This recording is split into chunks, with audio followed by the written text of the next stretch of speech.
Hi and welcome to Alison Eats.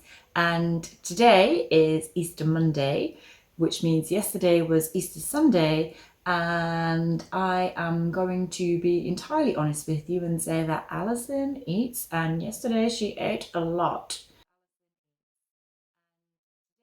Um, yeah, I had quite a big lunch. We had this amazing roast dinner that we ordered from a pub and collected it, and it was all kind of, I had roast ham with all the trimmings, Yorkshire pudding, vegetable, dessert, and then had quite a lot of chocolate afterwards. Now, I made a rookie error in that I didn't buy an Easter egg in time. And where I am, they were all sold out. Like they were all sold out by Good Friday. I did go around a few supermarkets, and just the only ones that were left were the free from ones, like free from sugar, free from milk. So I didn't buy them. So instead, I made like a little Easter chocolate bowl with all my favorite chocolates, and I had quite a lot of that. And I wouldn't say, would I call it a binge? I don't know if I would call it a binge because it was kind of a sustained period of eating over time. It was more like significant overeating, that at one point I was able to just go, okay, no more food now, I'm done. It wasn't like a out of control feeling where I felt like I had to eat and it was mindless. So anyway, so I woke up this morning and I was the heaviest that I've ever been by about at least almost a kilo, pretty much. So I don't know if part of that's going to come off later because it's water weight, or because I had a lot of vegetables, and vegetables are very kind of low calorie, but I had a lot of them. Anyway, whatever. It's the heaviest that I've weighed in a long, long time. And I kind of thought that I ate way too much sugar at once. And this would be a good excuse to go on a sugar challenge and have no sugar for 7 days. Not just from a weight perspective, although obviously being the heaviest I've been for some time is not so comfortable for me, but more from a health perspective. I don't want to get diabetes. I don't want to get pre-diabetes.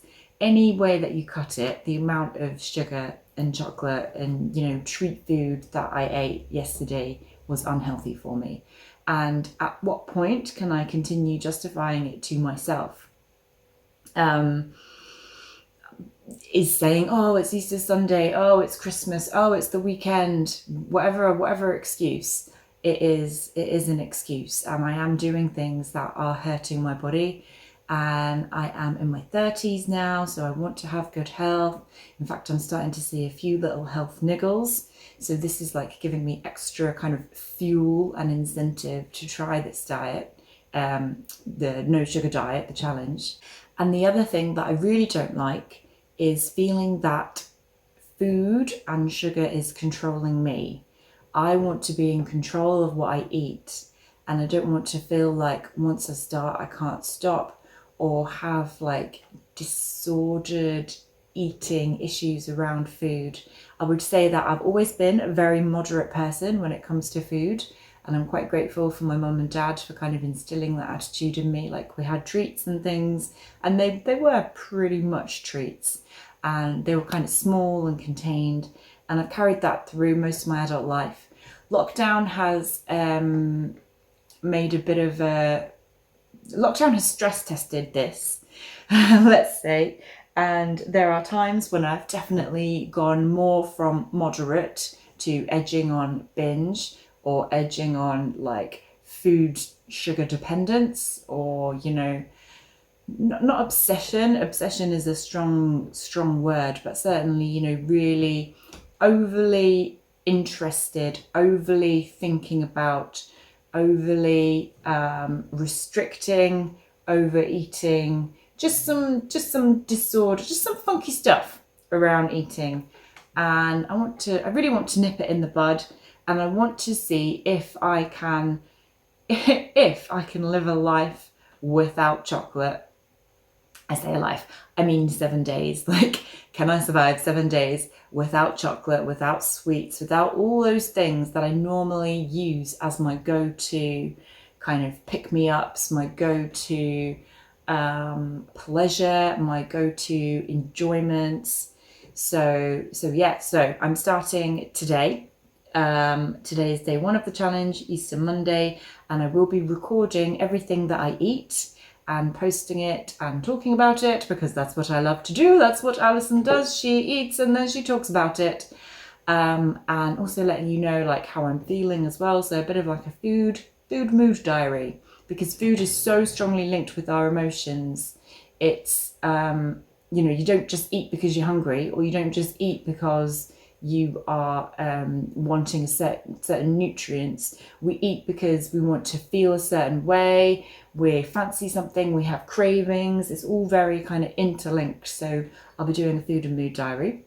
But the parameter of the challenge is 7 days, no sugar. So that means no chocolate, no sweets, no cake, no honey, no sugar, nothing sugary, okay? I can have fruits and vegetables in unlimited quantities, with the exception of dried fruits, because at some point, if you eat too much of them, they just become sugar. And so what I'm going to do is kind of limit dried fruits to 30 grams. So I'm going to weigh them out, because that's what the NHS or Department of Health recommend as one portion of fruit and veg. So typically your non-dried fruit and veg is 80 grams that you need in order to count that as a portion. It's kind of arbitrary, but whatever, they count it. You've got to have some number. So the dried fruits are 30 grams. And I think that's because when you dry them down, you get rid of some of the fibre, the water, etc. So it makes it much more concentrated, and you need less to get the benefits. So unlimited fruits and veg, with the exception of dried fruits, which will be 30 grams per day, and other foods, so any other kind of grains or whatever else I want to eat or drink, is going to be 5 grams of sugar per 100 grams is the max. So I'm going to kind of cap it there with regards to the sweetness of foods. And then if I suddenly start finding myself having lots of 5-gram things, but 5 grams per 100 grams, but loads of them, then I might come back and say, okay, that's not the point of the challenge, to be, find a loophole and just still eat sweet things. Then I might come back and add an extra layer of parameters. And I'm also going to not have any sweeteners. So I think that I could easily kind of get around the whole sugar debate and calories and say, well, it's stevia, it's sucralose, whatever. But the point is, I want to try and kind of re-educate my taste buds, because that sweetness still is linked to that food mood connection. I can still be craving something, or wanting to comfort eat, and I can make myself a big bowl of porridge and put a bunch of sweetener in, and that's not really the point of the challenge. The point is to try and kind of modulate myself, be in control, and not let sweetness in general be in control of me. So yeah, we shall see. The only time that I've ever done anything like this, because bear in mind I am a moderate person, so I would say sugar, chocolate, sweets, cakes, whatever, are part of my day, really. Small amounts are part of my regular day, if not every day, then at least 4 or 5 times a week.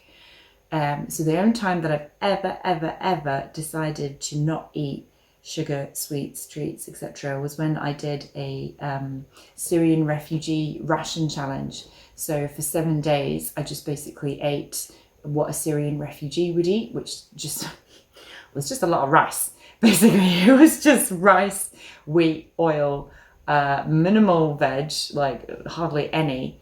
So I did that, and it was fine. I mean, I say fine, it was difficult, but I did it. I kept to the challenge, and I was amazed that I kept to the challenge. But I think because I had my ration pack telling me these are all the things I could eat, and I was doing it for charity, so raising money, so there's that extra incentive as well, that and I also had a meal plan as well. And by meal plan, I do mean breakfast, rice, lunch, rice, dinner, rice. Like that's not even an exaggeration. So yeah, so I've never actually done anything like this of my own accord, my own willpower, my own intention. So I'm very curious. I'm very curious to see what will happen. Yeah, look forward to finding out. Well, I hope you have enjoyed this video, just me waffling on about food. Please do like my videos, click that like button and subscribe to my channel if you would like to see more of me. And let me know in the comments below, have you ever tried like a no sugar challenge? What was it like? How did you find it? Did you have any tricks? Was it helping you to become more creative in the kitchen? Because I'm kind of hoping that that's something that I can do and experiment with. So yeah, let me know, and I will thank you for watching me and see you next time.